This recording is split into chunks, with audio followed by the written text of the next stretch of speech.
একটি ছোট্ট ভুলের কারণে নিভে যেতে পারে একটি প্রাণ। ফেনীর এক মর্মান্তিক ঘটনায় প্রাণ হারিয়েছেন মিজানুর রহমান। আপনার স্ক্রিনে যে ছবিটি দেখতে পাচ্ছেন, আমি উক্ত ব্যক্তির ঘটনাই আপনাদের সামনে তুলে ধরতেছি। পরিবারের সদস্যদের তথ্য অনুযায়ী রাতে তিনি দুটি মোবাইল ফোন চার্জে দিয়ে ঘুমিয়ে পড়েন। গভীর রাতে হঠাৎ বিস্ফোরণের মতো শব্দ শোনা যায়। মুহূর্তের মধ্যে আগুন ছড়িয়ে পড়ে ঘরে।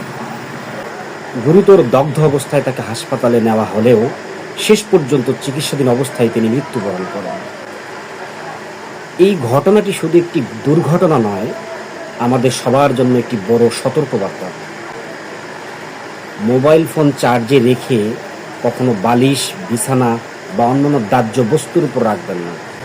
দীর্ঘ সময়, বিশেষ করে রাতভর চার্জে রেখে ঘুমানোর অভ্যাস থেকেও বিরত থাকুন। সবসময় মানসম্মত ও অরিজিনাল চার্জার ব্যবহার করুন। চার্জ সম্পূর্ণ হলে প্লাগ খুলে ফেলুন। মনে রাখবেন, একটি মুহূর্তের অসতর্কতা ডেকে আনতে পারে সারা জীবনের আফসোস। নিজে সচেতন হন, পরিবারকেও সচেতন করুন।